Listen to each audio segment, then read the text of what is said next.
Sahabat dan saudaraku, mari menggunakan waktu mempelajari firman Tuhan hari ini.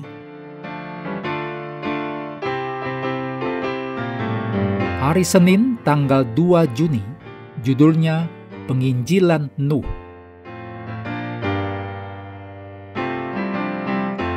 Kita mulai dengan doa singkat yang didasarkan dari Lukas 22 ayat 40.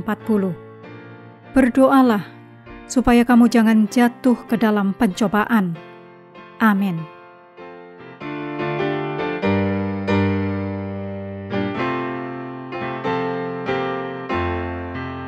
Petrus mengingatkan kita bahwa banyak orang tidak akan siap untuk kedatangan Kristus kembali karena mereka dengan sengaja melupakan apa yang terjadi saat air bah. Ditulis dalam 2 Petrus 3 ayat 5. Saat ini, meskipun dunia memiliki ingatan kolektif tentang air bah yang dahsyat, sejumlah budaya global menceritakan kisah tentang banjir besar yang menghancurkan dari Yunani kuno hingga suku Maya. Kisah Nuh saat ini mungkin merupakan salah satu cerita Alkitab yang paling diejek. Seperti yang dinubuatkan, dunia dengan sengaja mengesampingkan cerita itu sebagai mitos. Seberapapun jelas dan tegas hal itu digambarkan dalam Perjanjian Lama dan dirujuk berkali-kali dalam Perjanjian Baru. Yesus berkata dalam Matius 24 ayat 37-39 bahwa situasi dunia akan menyerupai zaman Nuh. Silahkan bandingkan dengan Kejadian 6 ayat 1-8 untuk mengetahui kondisi moral yang menjadi penyebab terjadinya air bah, serta persamaan di antara kedua waktu zaman Nuh dan akhir zaman. Ada pelajaran penting lainnya bagi umat Allah yang sisa di akhir zaman dari pembelajaran yang teliti. Ibrani 11 ayat 7 memberi tahu kita bahwa Nuh mempersiapkan bahtera untuk menyelamatkan keluarganya. Dan karena iman itu, ia menghukum dunia, dan ia ditentukan untuk menerima kebenaran sesuai dengan imannya. Bayangkan, berkhotbah selama lebih dari 1 abad, tanpa ada yang muncul selain keluarga sendiri di bahtera.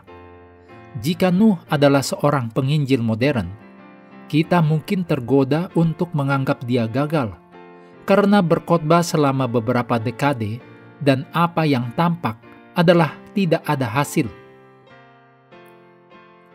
Untungnya saat ini, banyak bagian di dunia yang sangat responsif terhadap pekabaran 3 malaikat. Penginjilan keluar, yaitu mengkhotbahkan pekabaran kita yang unik sebagai umat sisa, terbukti sangat efektif di banyak tempat, dan banyak yang datang untuk mengenal Tuhan. Kita belum mencapai titik di mana tidak ada hasil, meskipun kita telah diberitahu bahwa saatnya akan tiba ketika berakhirlah masa pencobaan dan pintu kasihan pun tertutup. Jadi, dalam kalimat pendek, mereka yang telah siap sedia masuk bersama-sama dengan Dia ke ruang perjamuan kawin, lalu pintu ditutup. Kita dibawa melalui pelayanan terakhir Juru Selamat kepada waktu bila mana pekerjaan besar penyelamatan manusia diselesaikan. Ditulis dalam Alfa dan Omega, jilid 8, halaman 448.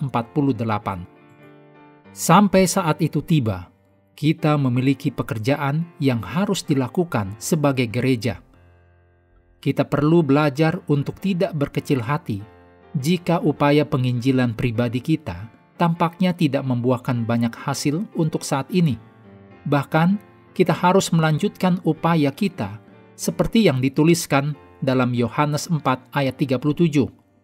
Sebab dalam hal ini benarlah peribahasa, yang seorang menabur dan yang lain menuai.